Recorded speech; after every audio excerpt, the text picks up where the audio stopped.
결혼 6년 차였습니다. 저는 제 나름대로 이 결혼이 평온하다고 생각했습니다. 크게 다투지도 않았고 감정이 무딘 대신 안정감이 있었죠. 불같던 사랑은 어느새 사라졌지만 함께 밥을 먹고 같은 공간에서 하루를 마무리하는 일상이면 충분하다고 믿고 있었습니다. 아내는 조용한 사람이었습니다. 말수가 많지도 않고 애교를 부리는 타입은 더더욱 아니었죠. 하지만 그런 점이 오히려 저를 편안하게 했습니다.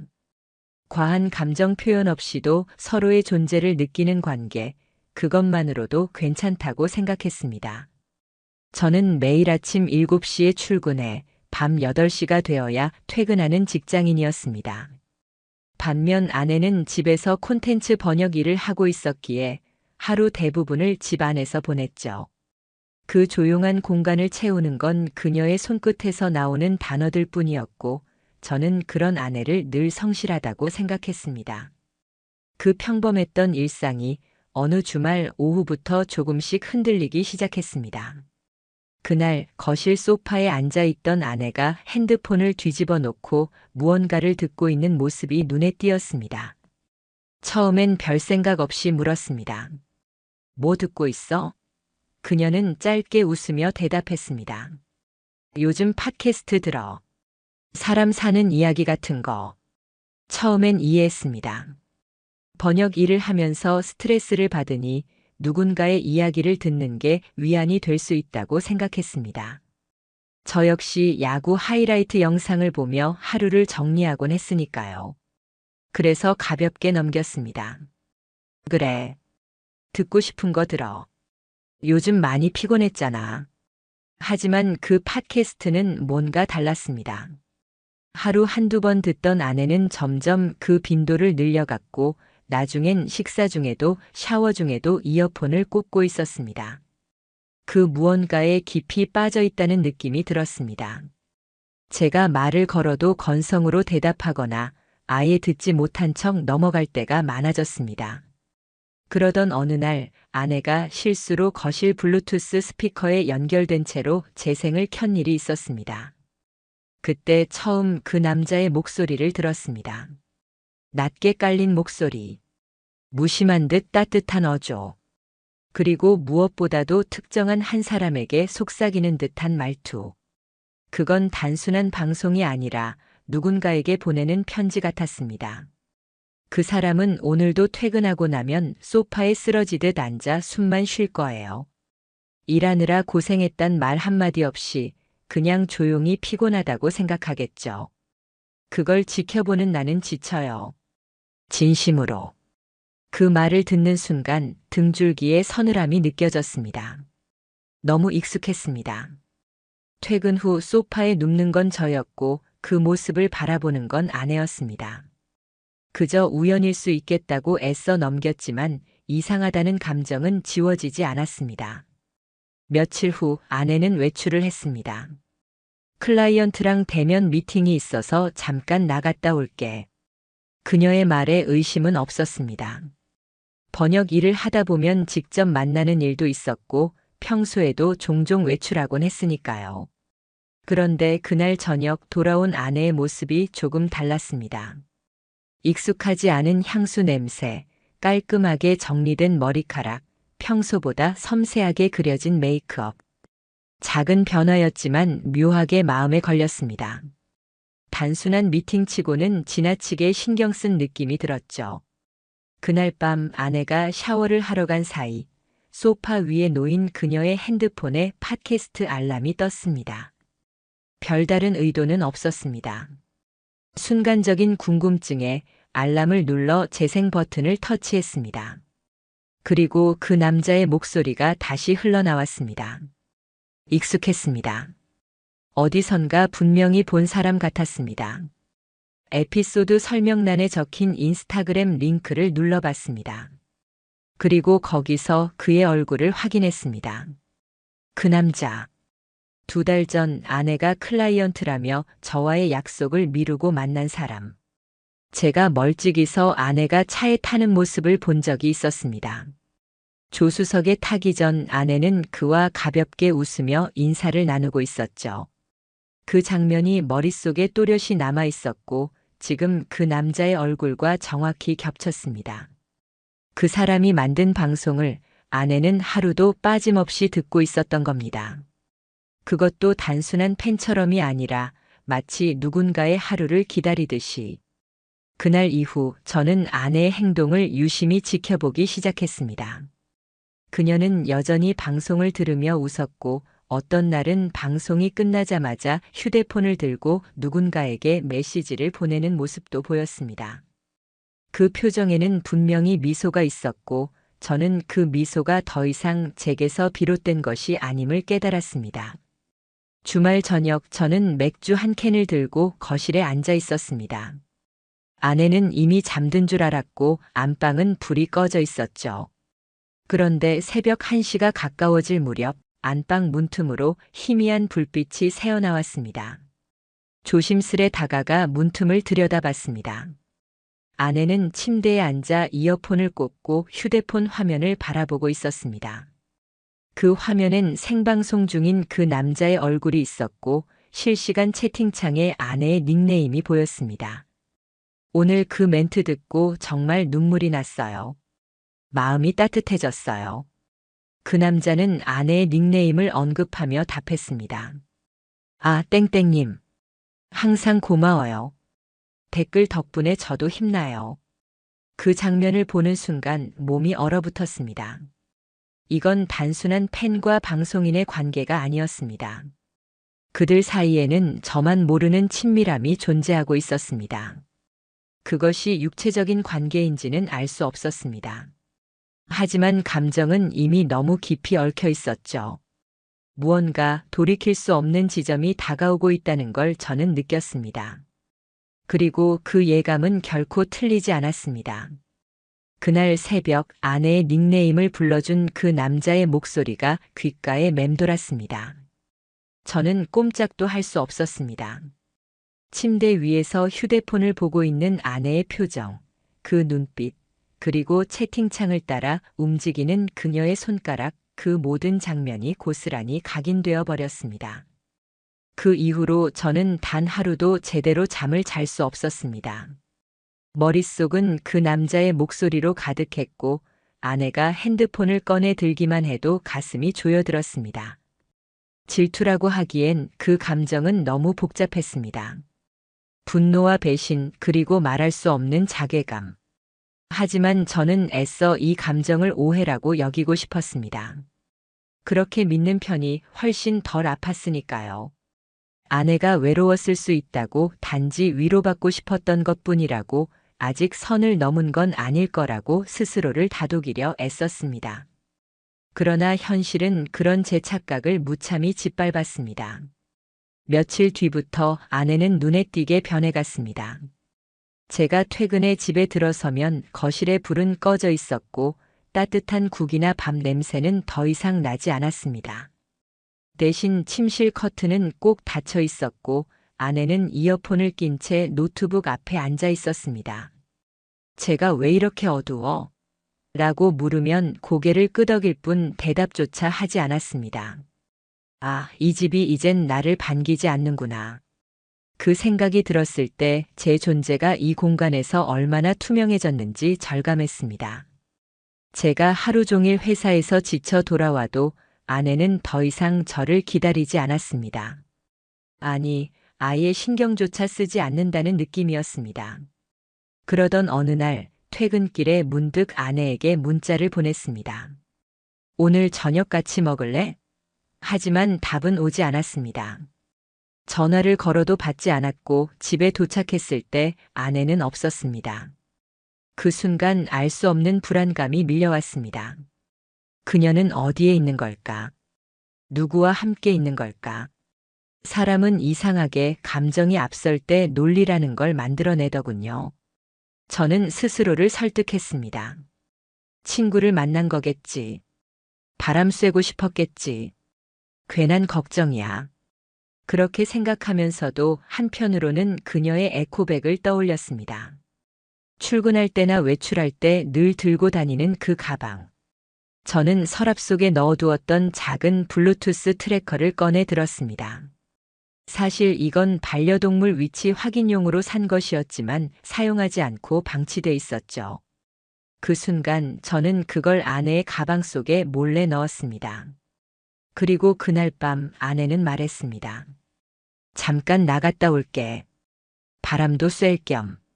저는 고개를 끄덕이며 평온한 얼굴을 했지만 속으로는 실시간으로 트래커 앱을 확인하고 있었습니다.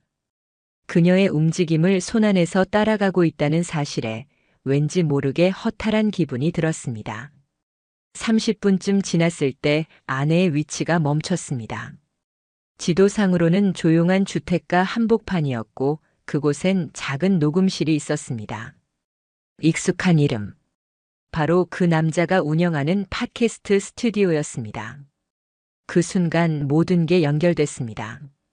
팟캐스트, 외출, 미팅, 이어폰, 웃음, 무반응. 어두운 집 그 모든 조각들이 그 녀석을 중심으로 하나의 선으로 이어졌습니다. 저는 당장 달려가고 싶었습니다. 문을 열고 그들을 마주보고 소리치고 싶었습니다. 하지만 그럴 수 없었습니다. 아무 증거도 없이 들이닥쳤다가는 오히려 제가 이상한 사람 취급을 받을 수도 있으니까요. 대신 저는 기다리기로 했습니다. 기록을 남기고 더 명확한 증거를 확보하기로 했습니다. 냉정을 유지하자. 이왕 깨질 관계라면 확실히 끝장을 보자. 며칠 후 또다시 아내는 같은 시간에 외출을 했고 저는 택시를 타고 그 위치로 몰래 따라갔습니다. 도착하니 그녀는 그 스튜디오 앞에 서 있었습니다. 잠시 후 그 남자가 나타났고 두 사람은 눈을 마주치며 웃었습니다. 아내는 그의 어깨를 살짝 치며 인사를 했고 그 남자는 익숙하다는 듯 문을 열어주었습니다. 그 광경을 보며 저는 숨을 참았습니다. 이건 그냥 팬과 호스트의 관계가 아니었습니다. 누가 봐도 정서적 거리가 지나치게 가까웠습니다. 돌이킬 수 없다는 걸 느꼈습니다. 이미 그들의 세계 안에서 저는 배제되어 있었습니다. 집에 돌아온 아내는 아무렇지도 않게 말했습니다. 오늘 바람 쐬니까 좋더라. 저는 그 말에 대답하지 않았습니다. 그녀의 목소리를 듣는 것조차 버겁다고 느꼈습니다. 아니, 이제는 그 목소리마저 그 남자의 말투와 겹쳐 보이기 시작했습니다. 며칠을 고민한 끝에 저는 변호사 사무실을 찾았습니다. 녹음실 위치 정보, 사진, 문자, 팟캐스트 캡처본을 들고 갔습니다. 변호사는 자료를 찬찬히 살핀 뒤 조용히 말했습니다.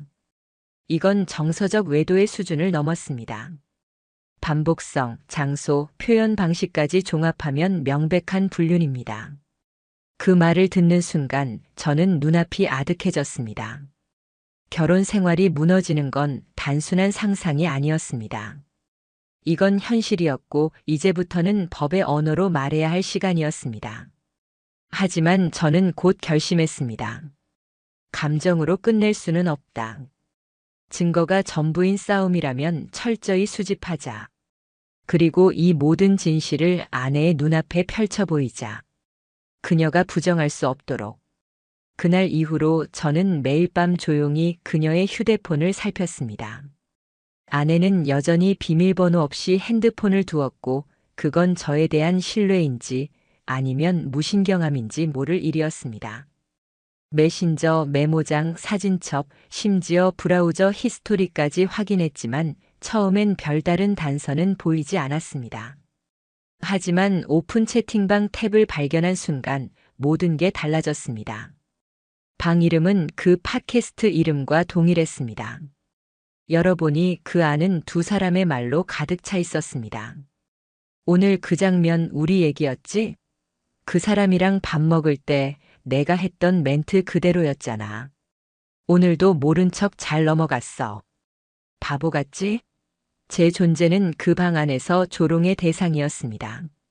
아내와 그 남자는 자신들만의 은어와 코드로 저를 우습게 여겼고 그들은 그것을 사랑이라 부르고 있었습니다. 저는 그 모든 대화 내용을 캡처해 외장 메모리에 저장했습니다. 그리고 다시 변호사에게 연락을 했습니다.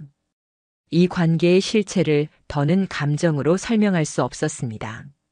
정확한 단어는 배신이었고 그 배신은 제가 짊어지기엔 너무 무거웠습니다. 그리고 저는 확신했습니다. 다음에 마주할 그들의 얼굴은 더 이상 연기로 감출 수 없을 것입니다. 그날 이후 저는 더는 참을 수 없었습니다. 감정이 아니라 이젠 움직여야 할 때였습니다. 두 눈으로 직접 확인하고 손으로 쥘 수 있는 증거를 모아야 했습니다. 그동안 저는 아내를 믿었습니다. 그녀가 다시 돌아올 수 있으리라 기대했고 나아가 저 자신을 설득해왔습니다. 하지만 이제 그런 기대는 끝났습니다. 저는 결심했습니다. 이 결혼이 끝날지라도 그 끝은 반드시 제 손으로 결정하겠다고. 그들이 저지른 모든 흔적은 반드시 법의 언어로 기록되게 하겠다고. 그리고 첫 번째로 제가 선택한 방법은 아내의 휴대폰을 확인하는 것이었습니다. 그녀는 평소처럼 침대에 누워 이어폰을 꽂고 있었습니다. 귀를 막고 화면을 바라보는 그녀는 그 순간에도 그 남자의 목소리를 듣고 있었을 것입니다. 저는 거실에서 텔레비전을 켜두고 시간을 끌었습니다. 그날따라 화면은 무의미하게 지나갔고 소리는 아무 의미 없이 배경처럼 깔렸습니다. 새벽 2시 무렵 그녀의 숨소리가 일정해지는 것을 확인했습니다. 조심스럽게 안방 문을 열고 그녀의 휴대폰을 들고 나왔습니다. 거실 소파에 앉아 화면을 켰고 제 손끝은 식은땀으로 젖어 있었습니다. 심장이 조용히 그러나 빠르게 뛰고 있었습니다. 전화, 문자, 카카오톡, 인스타그램 DM, 메모장, 사진첩 모두 꼼꼼히 확인했습니다. 하지만 생각보다 정리가 잘 되어 있었고 겉으로 드러나는 것은 많지 않았습니다. 그 순간 문득 카카오톡의 오픈 채팅 탭이 떠올랐습니다. 그녀가 이전에 그 남자와 채팅한 공간이었습니다. 탭을 누른 순간 낯익은 방 이름이 다시 눈에 들어왔습니다. 그 팟캐스트의 제목. 방을 열어보는 순간 마치 시간 여행이라도 한 듯 지난 대화들이 쏟아져 내렸습니다. 오늘 목소리 진짜 미쳤다. 들으면서 심장이 멈추는 줄 알았어. 그 장면에서 했던 말, 우리 얘기였지? 당신이 내 이름 불러주는 순간 세상이 멈춘 느낌이었어. 눈앞이 캄캄해졌습니다. 그 안엔 저를 두고 나눈 비아냥도 있었습니다. 그 사람은 아직도 눈치 못 챘어? 어차피 마음은 떠났잖아. 몸이 남아있든 말든. 그 방은 불륜의 기록이었습니다. 은어와 감정을 곱게 포장한 단어들이었지만 저는 그 아래에 숨겨진 본심을 읽을 수 있었습니다. 그 순간 참았던 눈물이 흘렀습니다. 저는 고개를 들고 거실 천장을 바라봤습니다. 너무 많은 장면들이 떠올랐습니다. 결혼식 날 아내가 제게 건넨 미소, 이사 첫날 먹었던 배달 피자, 눈 내리던 밤같이 걷던 길 그 모든 게 다 거짓이었단 말입니까? 저는 그 채팅방의 모든 내용을 캡처했습니다. 그리고 외장 USB에 정리해 담았습니다. 이제는 되돌릴 수 없는 강을 건넜습니다. 다음 날 저는 변호사 사무실로 향했습니다. 상담을 도와줬던 변호사는 자료를 꼼꼼히 읽은 뒤 고개를 끄덕였습니다. 지금 단계에서는 민사 중심으로 가시는 게 좋겠습니다. 상간남 위자료 청구는 무조건 가능합니다. 이제부터는 준비의 시간. 저는 더 많은 증거를 모으기 시작했습니다. 그중 하나는 방송 녹취였습니다. 그 남자가 올린 팟캐스트 방송을 전부 다운로드해 보관했고 각 회차의 주요 멘트를 정리했습니다. 그 안에는 너무나 구체적이고 개인적인 말들이 담겨 있었습니다. 사랑이 끝나가는 사람들은요, 식탁을 비워요. 눈빛 없는 대화, 의미 없는 저녁. 사실 그건 이별의 예고죠. 그 멘트가 나간 방송은 아내가 저와 마지막으로 함께 저녁을 먹던 날 업로드된 것이었습니다. 그날 그녀는 저와 마주 앉아 아무 말 없이 밥을 먹고 끝나자마자 조용히 방으로 들어가 버렸습니다. 그 장면이 방송 멘트 속의 장면과 정확히 겹쳤습니다. 그 남자는 방송을 통해 아내에게 메시지를 보내고 있었던 겁니다. 아내는 매일같이 그 메시지를 받아들이고 있었고요.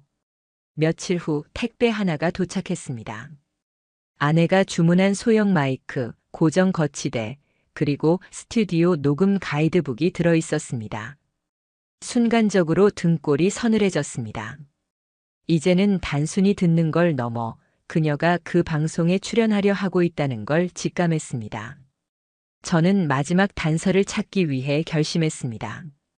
그 녹음실에 직접 들어가 보기로, 예약자 행세를 해서 그 내부를 확인해 보기로 말이죠. 스튜디오 예약은 생각보다 쉬웠습니다. 사이트에 들어가 이름과 시간을 적으면 끝이었습니다. 저는 녹음 체험을 하고 싶다고 적었습니다. 예약한 날 저는 차분하게 그곳을 찾았습니다. 정면에서 마주한 건물은 낡았지만 깔끔했고 외관보다 내부가 훨씬 정리돼 있었습니다. 직원이 저를 안내해 녹음실 안으로 데려갔고 그곳에서 저는 익숙한 장면을 마주했습니다. 벽에는 폴라로이드 사진 몇 장이 붙어 있었고 그중 두 사람이 나란히 웃고 있는 사진도 있었습니다. 분명히 아내였습니다. 그 남자의 어깨에 기대어 웃고 있는 아내. 설명을 듣는 척하며 저는 조용히 사진을 찍었습니다. 그리고 내부를 구석구석 눈에 담았습니다. 그날 돌아오는 길. 저는 아무 말도 하지 않았습니다. 오히려 마음이 고요해졌습니다. 모든 조각이 맞춰졌습니다. 이제는 이 퍼즐을 누군가에게 보여줄 시간만 남았습니다. 그 누군가가 아내든 법원이든 상관없었습니다. 그들은 이제 피할 수 없습니다.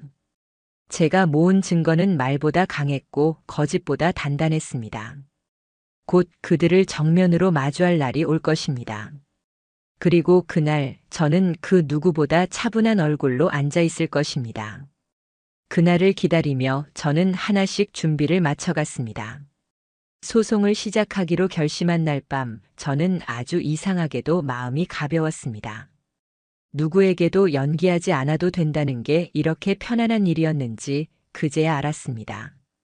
더는 모르는 척 웃지 않아도 됐고 더는 질투심이라며 제 감정을 감추지 않아도 됐습니다. 저는 피해자였습니다. 누군가의 욕망과 자기 위안 속에서 조용히 망가져가던 사람. 그리고 이제 그 사실을 있는 그대로 보여줄 차례였습니다. 변호사는 신속하게 움직였습니다. 상간남의 주소지를 확인했고 불륜 증거 자료와 함께 위자료 소장을 정식으로 송달했습니다. 청구 금액은 3천만 원. 하지만 돈은 중요하지 않았습니다. 저는 그 문서를 통해 그에게 말하고 싶었습니다. 당신이 망가뜨린 건 단지 한 남자의 일상이 아니라 믿음이었고 기억이었고 한 사람의 존엄이었다고. 이틀 뒤 아내의 태도가 확연히 달라졌습니다. 그전까지 저와 눈도 잘 마주치지 않던 사람이 그날따라 저녁을 차려주며 묻더군요. 요즘 무슨 일 있어? 요즘 이상해 보여서. 저는 말없이 고개만 저었습니다. 그녀는 조금 더 다가와 말을 이었습니다. 힘든 일 있으면 말해. 도와줄 수 있는 거 있으면. 내가 그 말이 끝나기도 전에 저는 속으로 웃고 있었습니다. 이제 와서 갑자기 따뜻한 척이라니. 이미 소장이 그의 손에 닿았겠구나. 모든 퍼즐이 그렇게 또 하나 맞춰졌습니다. 며칠 후 아내는 다시 말했습니다. 내일 녹음이 있어서 잠깐 다녀올게. 저는 아무렇지 않게 대답했습니다. 그래. 조심히 다녀와. 그녀가 나간 뒤 저는 천천히 준비했습니다. 휴대폰, 카메라, 노트, 녹음된 증거. 그리고 마지막으로 오늘을 위한 인내심. 30분 후 저는 아내의 뒤를 밟아 녹음실이 위치한 동네로 향했습니다. 그 건물 근처의 작은 카페. 창문에서 정확히 보이는 각도로 자리를 잡았고 곧 아내가 모습을 드러냈습니다. 그녀는 가벼운 옷차림에 늘 쓰는 백팩을 메고 평소보다 얼굴이 더 가벼워 보였습니다. 그리고 그 남자도 나타났습니다. 둘은 자연스럽게 인사를 나누었고 잠시 후 문이 닫혔습니다. 그 모습을 카메라에 담았습니다. 그 순간 숨이 깊게 들이마셔졌습니다. 한때는 이 사람이 내 아내였다는 사실이 믿기지 않았습니다. 그날 밤 아내는 아무 일도 없었다는 듯 집에 들어왔습니다. 그리고 식탁에 앉아 말했습니다. 우리 대화 좀 할까? 요즘 너무 서로 말을 안 하는 것 같아서.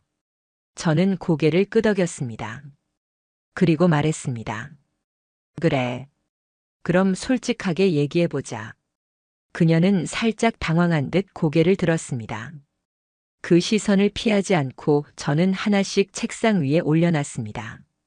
녹음실 사진, 오픈 채팅 캡처, 녹취록 정리 파일, 그리고 마지막으로 상간남에게 송달된 소장 복사본. 그녀의 표정이 순식간에 하얗게 변했습니다. 입을 틀어막으며 숨을 고르더니 결국 떨리는 목소리로 말했습니다. 이건 아니야. 정말 그 사람하고 그런 관계는 아니었어. 그냥 위로가 필요했던 것뿐이야. 저는 조용히 눈을 마주 보았습니다. 말하지 않아도 표정 하나로 거짓이란 걸 알 수 있었습니다. 오해라면 법정에서 풀면 되겠네. 그 말을 하자 그녀의 얼굴이 일그러졌습니다. 방으로 들어가더니 몇 분 뒤 울면서 나왔습니다. 내가 미쳤었나 봐. 당신이 너무 바쁘니까 너무 외로우니까 그냥 누군가의 말이 위로가 돼서 처음엔 그냥 팬이었는데 점점 그녀의 눈물 앞에서 잠시 흔들릴 뻔했습니다. 하지만 저는 다짐했습니다. 이제는 흔들리지 말자. 지금 와서 후회해도 소용없어. 내가 뭘 느꼈는지가 아니라 내가 뭘 겪어왔는지가 중요해. 며칠 후 상간남 측에서 연락이 왔습니다. 합의금 500만 원. 그리고 이런 메시지가 담겨 있었습니다. 그녀와 감정적 교류가 있었던 건 사실입니다. 하지만 육체적인 관계는 없었습니다. 단지 비즈니스 파트너로 함께 작업했을 뿐입니다. 소송은 이미지에 큰 영향을 미치기에 원만한 해결을 원합니다. 저는 웃었습니다. 공적 방송이라는 플랫폼을 통해 사적인 감정을 암호처럼 전파해놓고 이제 와서 이미지 타격을 걱정한다고? 그 말에 저는 단호히 거절했습니다. 오히려 변호사에게 요청했습니다. 음성 분석 전문가를 통해 방송 멘트 중 불륜을 암시하는 내용들을 정리하자고. 그리고 그 자료들을 소장 보완 자료로 제출했습니다. 그날 이후 아내는 거의 말을 하지 않았습니다. 집에서도 눈도 마주치지 않았습니다. 그리고 어느 날 밤 10시 초인종이 울렸습니다. 현관 앞에는 그 남자가 서 있었습니다. 간절하게 말하더군요. 한 번만 얘기합시다. 진짜 이건 오해예요. 이렇게 끝내면 안 됩니다. 저는 문을 열지 않았습니다. 그 목소리를 다시 듣는 것만으로도 속이 뒤틀렸습니다. 아내는 방 안에서 벌벌 떨며 문 뒤에 서 있었습니다. 그녀는 아무 말도 하지 않았고 그도 결국 포기하고 돌아갔습니다. 다음 날 저는 아파트 관리사무소에 요청했습니다. 그 남자의 접근 금지 요청서를 정식 제출했고 접근 시 경고 조치를 취해달라고 했습니다. 이제 그들의 감정놀이는 법과 기록이라는 현실 앞에서 부서지기 시작했습니다. 감정에 기반한 판타지는 현실에 취약하다는 걸 그들도 뼈저리게 느끼고 있을 겁니다. 그리고 저는 차분하게 다음을 준비했습니다. 이제 끝을 정리할 시간. 가장 치명적인 타이밍을 선택할 사람은 이제 저였습니다. 상간남 소송은 생각보다 빠르게 전개됐습니다. 그는 변호인을 선임했고 곧 정식 변론 기일이 잡혔습니다. 법원에 제출된 자료는 수십 장에 달했습니다.